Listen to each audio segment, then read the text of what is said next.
I stand at the entrance of Belmont's, my fingers tightening around my leather clutch. Through the amber glow of vintage chandeliers, I can see them laughing, wine glasses held high in some private celebration. My family. The maitre d' smiles at me with practiced warmth. "Your name, miss?" Before I can answer, my mother's voice cuts across the dining room. "Oh, there she is, finally." Heads turn. I feel the weight of strangers' curious glances as I step forward, the quiet click of my heels against marble marking each step. My black dress is simple, but well-tailored, the kind that whispers success rather than screams it. They've positioned themselves at the restaurant's finest table, the one with the view of the downtown skyline I once dreamed of being part of. Mother, cousin Lucas, his wife Brittany. The light catches the ruby pendant at my mother's throat, a gift from my father before cancer took him during my sophomore year of college. I approach the table and stop, noticing immediately what they've chosen not to see. There is no chair for me.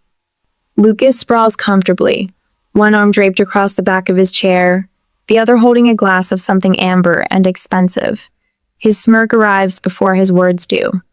"This table is for family," he says, not bothering to lower his voice.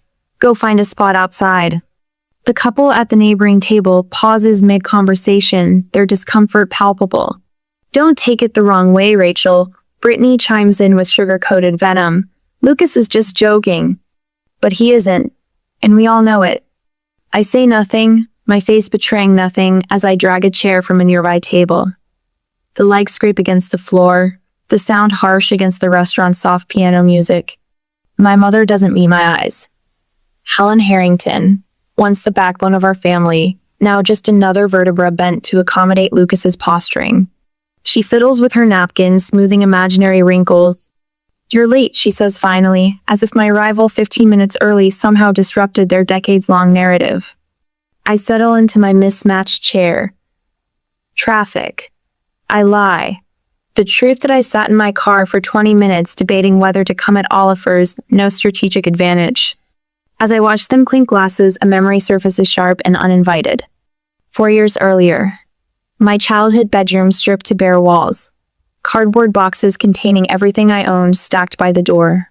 "This business idea of yours is just another phase," my father had said, leaning against the doorframe. Not angry. Worse. Dismissive.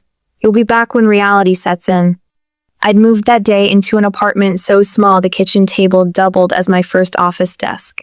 I worked 18-hour days, ate ramen heated in a microwave that sparked if you ran it too long, and built my company one client at a time. That first Christmas, I'd called home. The sounds of laughter and clinking glasses had filled the background as my mother explained they were just having a small gathering. One I wasn't invited to.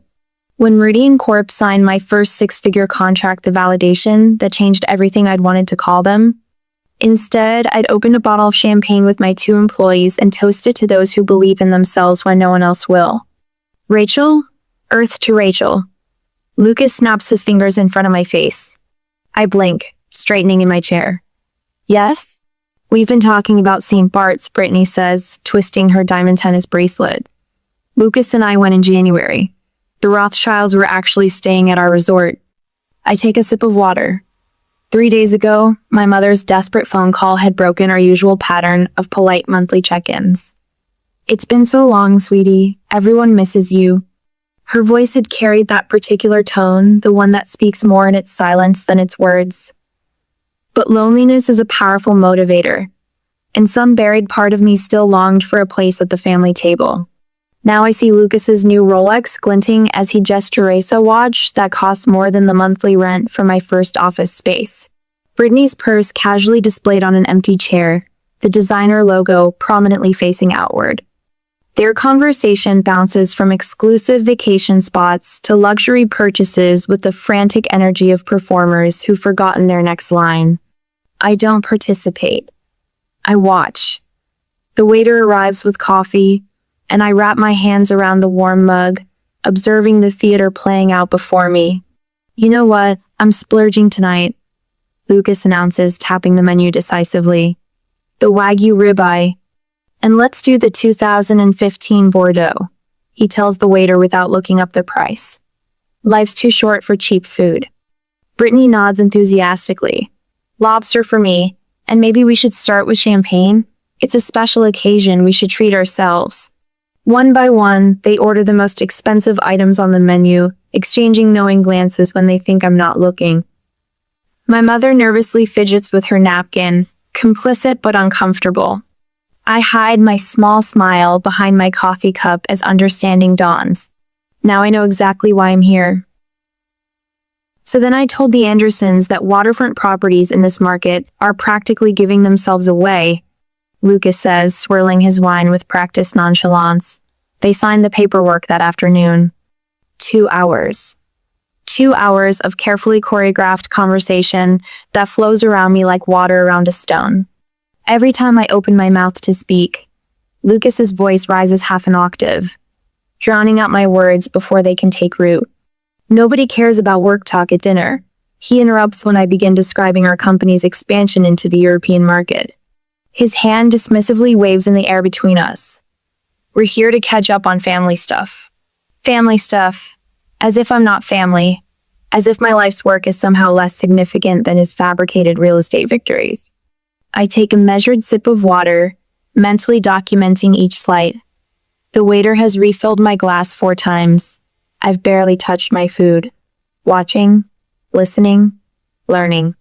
You look good for someone who works all the time, Brittany offers, her eyes scanning my face for signs of fatigue she can comment on. Do you ever actually leave that office of yours? Before I can answer, she launches into a story about her spa weekend, the words rejuvenation and self-care falling from her lips with practiced ease. My mother reaches across the table, her fingers briefly brushing my wrist. Let's all just enjoy being together, she says, her smile strained at the edges. It's been too long. Whose fault is that? I almost ask, but don't. Instead, I nod and cut a small piece of my untouched salmon. Oh, Lucas, tell Rachel about that new place we tried last month, my mother says suddenly. The Italian one with the chandeliers made from Venetian glass. I set my fork down carefully. Last month? An awkward silence descends, brief but heavy. We try to do this monthly, Brittany explains, examining her manicure. Family dinner. It's tradition.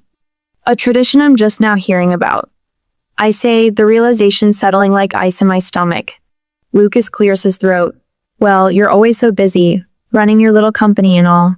The diminutive stings exactly as intended. I straighten imperceptibly in my chair. Not too busy for family if invited. My mother's eyes dart nervously between us. More wine, anyone? Lucas seizes the opportunity to shift topics. Speaking of business, he leans forward, his Rolex catching the light. The market's been brutal lately. 3 deals fell through last week. He looks pointedly at me. Not everyone can be swimming in success. I recognize the play immediately. The suggestion of struggle, the implication of need. That Mercedes you were looking at might need to wait, Brittany says, placing a comforting hand on his arm. Such a difficult time to be making big purchases. She turns to me. I've been trying to find something to replace my Audi, but everything is just so expensive these days, even the base models. My mother nods sympathetically before adding, Rachel has been so blessed financially with her business taking off like it has. There it is. The setup crystallizes before me, elegant in its simplicity. The expensive restaurant, the lavish orders, the stories of financial hardship followed by pointed references to my success. They didn't invite me to dinner. They invited my wallet. The waiter approaches with practiced timing, a leather-bound check folder nestled in his hands. Lucas catches his eye and nods slightly. The folder lands directly in front of me with a soft thud. I don't immediately reach for it. The silence stretches, heavy with expectation. Liang bai. Lucas finally says, leaning back with a triumphant smile. Thanks for dinner, Rachel. You don't mind, right? We figured since you're doing so well. All eyes turn to me. My mother's fingers nervously twist her napkin. Brittany's smile is brittle at the edges. Lucas radiates entitled confidence. My phone buzzes in my purse. I retrieve it, glancing at the screen. Meeting confirmed for 9 p.m. We've locked in the Singapore contract. Celebrating at the office whenever you can make it, Diane. A picture forms in my mind. My business partner, Diane, who stayed until 3 a.m. helping me finish our first major proposal. Miguel from development, who brought me soup when I worked through a fever to meet a deadline. Sarah from legal, who believed in our vision enough to leave her corner office at a prestigious firm. People who saw my potential, celebrated my victories, supported me through setbacks. My chosen family. The contrast is stark and clarifying. Blood ties do not automatically confer loyalty, respect, or love. Those qualities must be earned, cultivated through consistent action and mutual regard. I pick up the check slowly, examining it with careful attention. The table collectively exhales, relief rippling across their features. My mother's shoulders relax. Lucas's smirk deepens. Brittany adjusts her designer purse, already moving on to her next thought. I set the bill down directly in front of Lucas. My voice, when it comes, is quiet but firm. I'm not your personal ATM. The silence that follows is absolute. Lucas's face flushes red. Brittany's mouth opens slightly, no words emerging. My mother is the first to recover. Rachel, honey, she says, her voice taking on the placating tone she used when I was a child having a difficult moment. You can help them out a little, can't you? We're family. Family. The word hangs between us, its meaning twisted beyond recognition. In their definition, family means I give and they take. My success becomes communal property, while my struggles remain solitary burdens. I meet my mother's eyes directly. Yes, we are family, which is why I deserve the same respect you'd give to anyone else at this table. The trembling begins in Lucas's hands first, a slight vibration that travels up his arms as the reality of my refusal sets in. $2,000 of carefully cultivated entitlement crashing against the seawall of my quiet dignity. I stand, gathering my purse.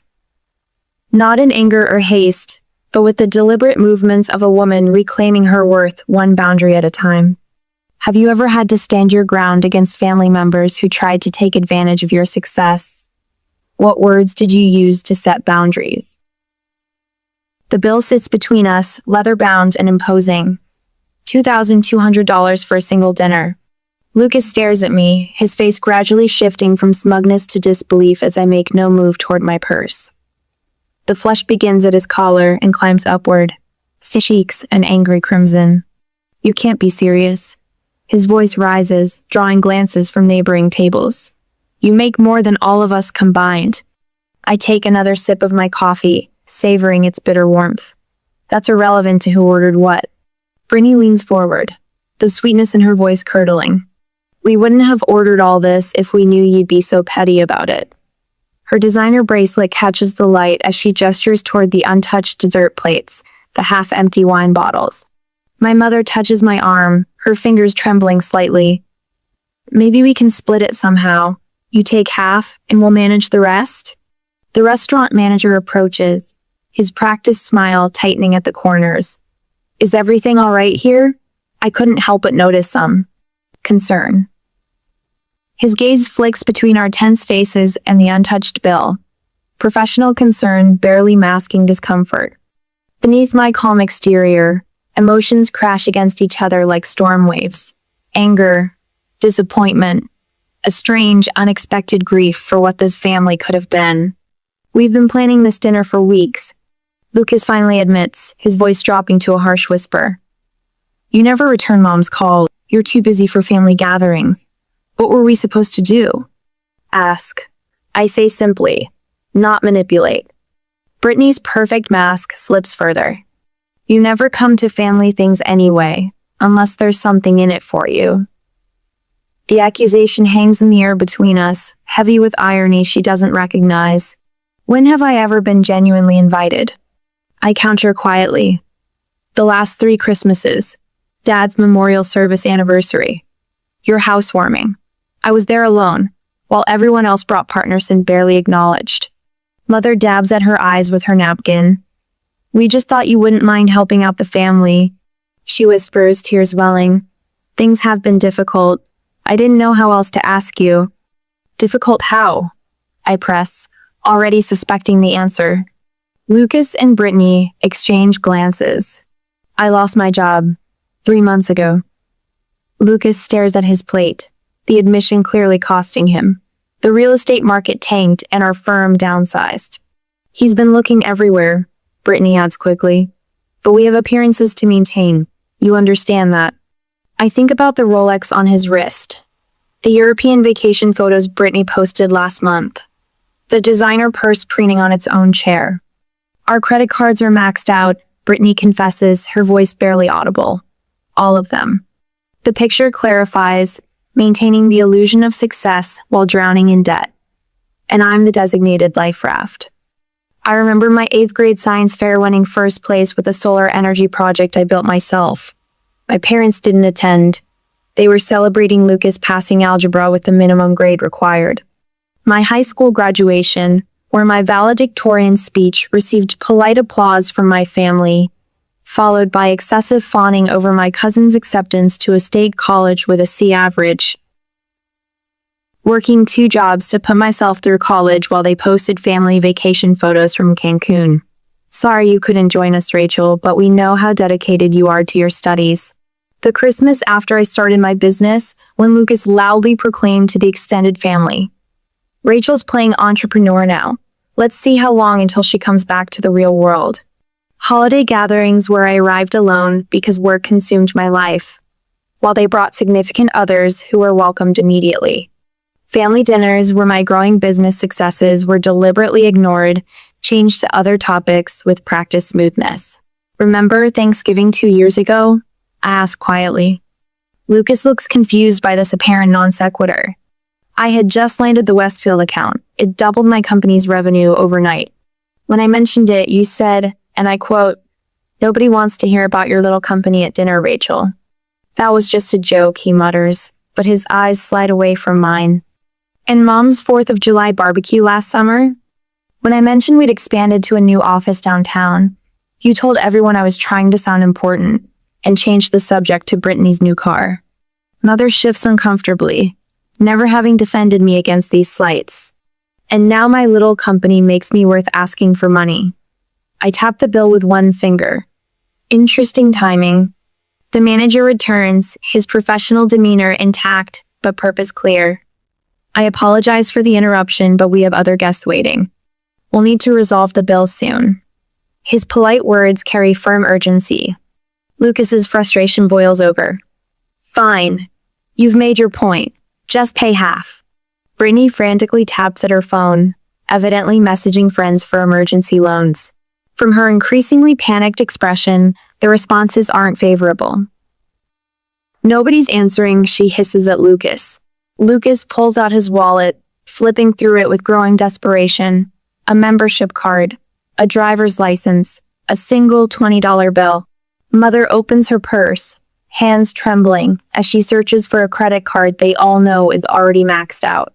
The manager shifts his weight from one foot to another. We'll need to resolve this bill now, please. My mother pulls out a checkbook so rarely used the cover is still pristine.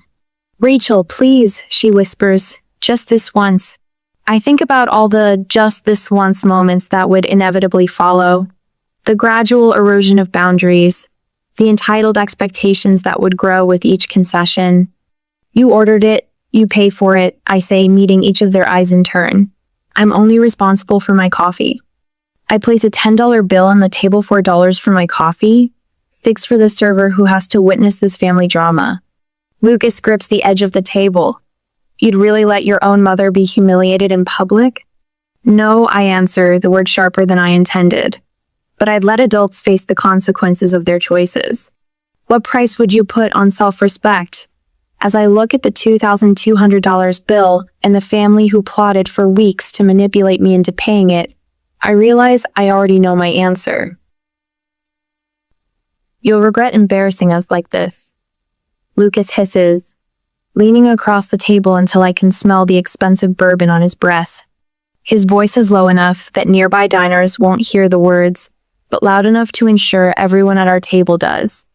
The veneer of family warmth has vanished like morning dew under a harsh sun. Brittany's eyes well with tears, perfectly timed. 2 drops slide down her cheeks, leaving trails through her foundation, but somehow not disturbing her mascara. "I can't believe you'd do this to your own family," she says, her voice catching on the word family with practiced precision. "After everything we've done for you." Mother fidgets with her ruby pendant, twisting it back and forth on its chain. The pendant catches the light with each nervous movement, sending small red reflections dancing across the crisp white tablecloth. "Rachel, please," she says, not meeting my eyes. "After everything we've done for you." The phrase hangs in the air between us, a question without a question mark. I search my memory for what, exactly, they've done for me beyond offering conditional love with strings attached like puppet masters. The unified front they presented just minutes earlier, their smug certainty that I would cover this extravagant bill begins to crack like thin ice under too much weight. Lucas pulls out his wallet and slaps down a credit card with theatrical confidence. The manager runs it through the machine, then returns with a tight smile. "I'm sorry, sir, this card has been declined." Lucas's face flushes. He produces another card, then another. Each time, the manager returns with the same apologetic expression. Brittany digs through her designer purse, her fingers trembling slightly as she hands over her own card. "I'm sorry, ma'am." I watch this performance unfold, my coffee now cold between my palms. The weight of their expectations, this trap they've laid, sits heavily across my shoulders. But as they scramble to solve a problem entirely of their own making, something shifts inside me. I place a $5 bill on the table beside my untouched coffee cup. "For my coffee," I say, adding another 20. "And a tip for our server." 3 pairs of eyes swing toward me, each revealing a different flavor of desperation. Lucas opens his mouth, but I meet his gaze with such steady calm that his words die before reaching his lips. "I'm just letting everyone take responsibility for their own choices," I say, looking at each family member in turn, my voice neither angry nor satisfied, simply resolved. "We all make decisions. We all live with the consequences." I gather my purse and stand, my shoulders, which have been tight with tension since I first walked into Belmont's, suddenly relax. I feel taller, straighter, as if I've put down a burden I've been carrying for years. The manager clears his throat. "Perhaps there's someone else you could call for assistance with the bill." Lucas's nostrils flare as he pulls out his phone. He steps away from the table, his back rigid as he makes a call that clearly pains him more than any physical injury could. Brittany's fingers fly to her wrist, unclasping her tennis bracelet with frantic movements. She begins removing earrings next, piling the jewelry in front of her as if preparing for a pawnshop visit. "Rachel." My mother rises, following me as I step away from the table. Her voice drops to a whisper. "Please reconsider. Just this once. We can work something out later." I turn to face her.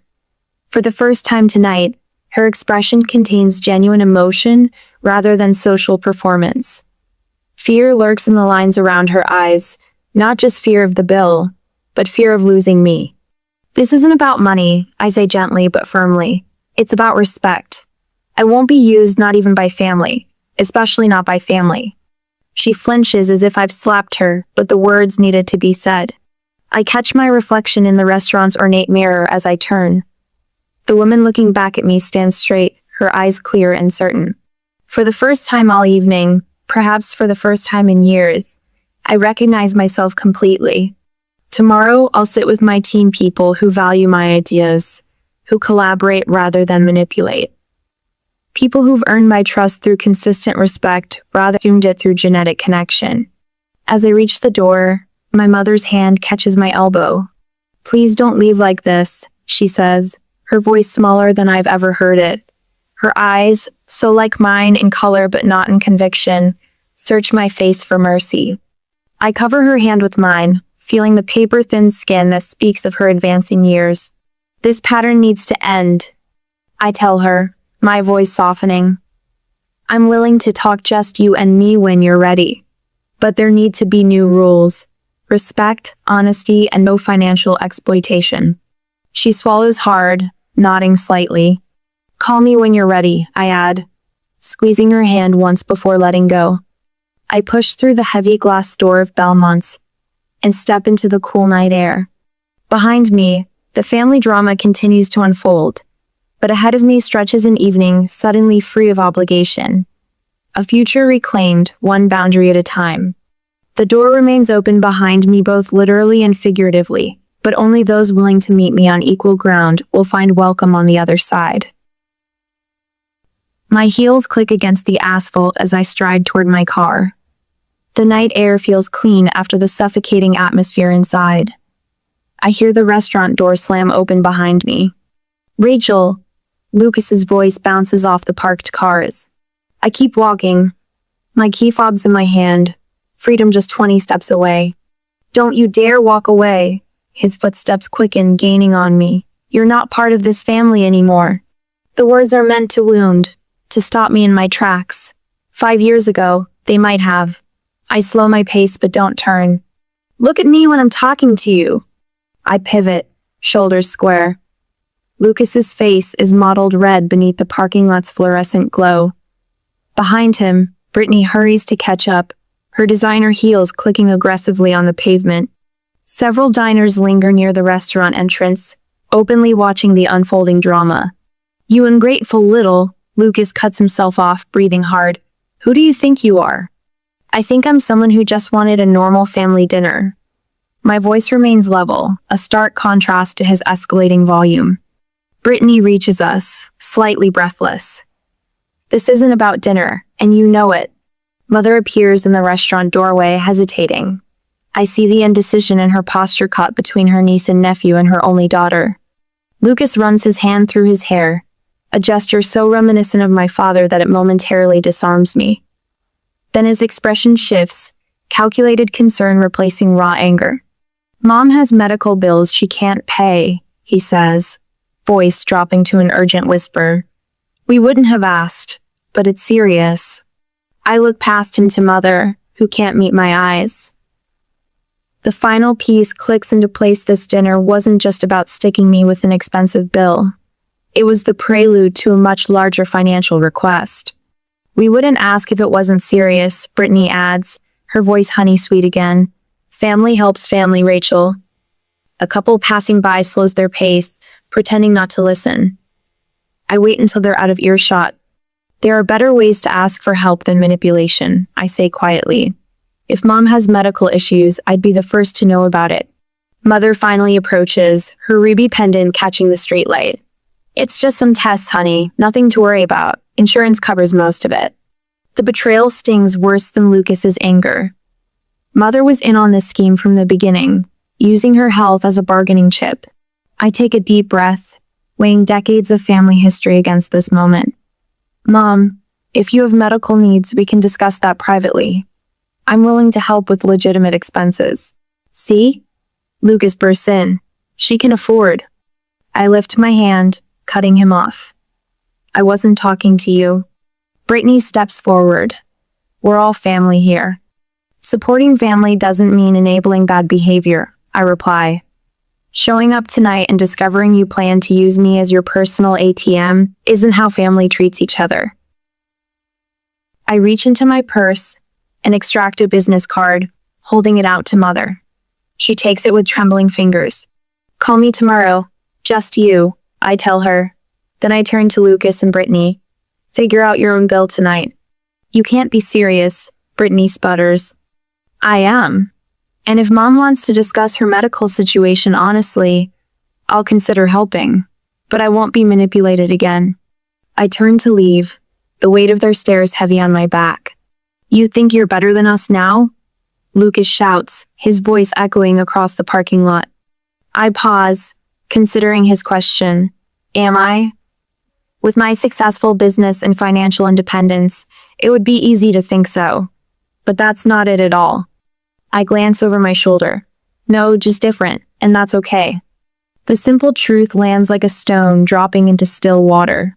Lucas's mouth opens and closes without sound.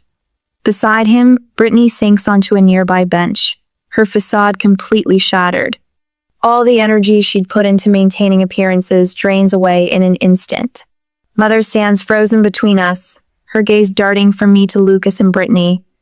I see the silent calculation in her eyes follow her daughter, or stay with her niece and nephew. The tableau we create is illuminated by headlights as a car pulls into the lot, briefly spotlighting our family drama for all to see. "Rachel, please," Mother whispers, but doesn't move toward me. I nod once, accepting her choice without comment. My number's on the card. As I walk to my car, I don't look back. The sharp night air fills my lungs with each breath, and I realize I'm not sad, I'm relieved. For the first time in years, I've spoken my truth without apology. My hand doesn't shake when I unlock my car door. The woman reflected in my window looks steady, unbroken. Different, not better. And finally at peace with that distinction. Inside the safety of my car, I allow myself one deep, shuddering breath before turning the key in the ignition. As I drive away from Belmont's, I leave behind more than an unpaid dinner bill. I leave behind the weight of expectations I never agreed to carry. Tomorrow, Mother may call, or she may not. Either way, I'll sleep soundly tonight. I stand at the wall of windows in my office, watching the city awaken beneath me. 3 months since Belmont's. 3 months of reclaiming what family means. The morning light catches on the framed photo on my desk, me at 22. Exhausted but determined, sitting at that kitchen table that doubled as my first desk. I touch the frame lightly, a silent acknowledgement of how far I've come. "Rachel?" Maya, my operations director, appears in the doorway. "Team's ready when you are." I follow her into our conference room where 6 faces turn to me with something I never found at that restaurant table: genuine respect. "Let's begin," I say, and the meeting flows with the practiced rhythm of people who value each other's contributions. No one speaks over anyone else. No one belittles ideas. We build together, brick by thoughtful brick. This is what I've built. Not just a business, but a community. "One sugar, right?" Mom asks, sliding the coffee across the cafe table toward me. I nod, watching her hands steadier now than they were a month ago. We've made these coffee meetings a monthly tradition. Small steps. "The bookstore hired me full-time," she says, pride creeping into her voice. "Manager liked how I reorganized the history section." "That's great, Mom." She hesitates, then adds, "I've been meaning to thank you for not giving up on me that night." The memory of Belmont's flickers between USA ghosts growing fainter with each passing day. I'm learning too, I admit, about where to invest my energy. Last week, Mom joined us for my birthday dinner, not at some ostentatious restaurant, but in Eliza's backyard. My friend since college, Eliza had strung lights across her patio and cooked my favorite lasagna. Mom brought homemade brownies and fit seamlessly into the evening, laughing genuinely at Jordan's terrible jokes and listening to Kim's stories about our early business struggles. For the first time, I saw her without the shadow of Lucas and Brittany looming over her. Lucas took a job in Hartford. Mom mentions casually as we walk through the park the following Sunday. Something in sales, smaller salary, but he seems, I don't know, lighter? I nod, not surprised. We've kept our distance, but through Mom, I've heard snippets. Brittany's Instagram no longer features designer labels and exotic locations, but home-cooked meals and local hiking trails. Their fall was hard but necessary. "He asked about you," Mom adds tentatively. "When he's ready for an honest conversation, he knows how to reach me." I've made peace with the timeline being out of my control. Some relationships heal, others remain broken. Both outcomes are acceptable. That evening, the aroma of garlic and rosemary fills my kitchen as friends move around the space with comfortable familiarity. Mom arranges her homemade rolls in a basket, contributing rather than expecting. Wine's open, calls Eliza, pouring generously. We gather around my table, not the expensive mahogany Lucas would choose, but a warm cherry wood that bears the gentle scars of dinners past. Each mark tells a story of laughter, of tears shed in safe company, of midnight brainstorming sessions. As conversations overlap and weave together, I realize what I've created here. Not the pale imitation of connection that lived in those strained restaurant meals, but something authentic. These people see Menet as a resource to exploit, but as a whole person, flaws and strengths alike. Later, Mom and I walk along the shoreline near my apartment, the sunset painting the water gold. When she stumbles on a rocky patch, I offer my arm without hesitation. "I'm glad we found our way back to each other," she says softly. I help her navigate the uneven ground, supporting without carrying. "Family isn't who you're born to," I tell her. "It's who you choose to become together."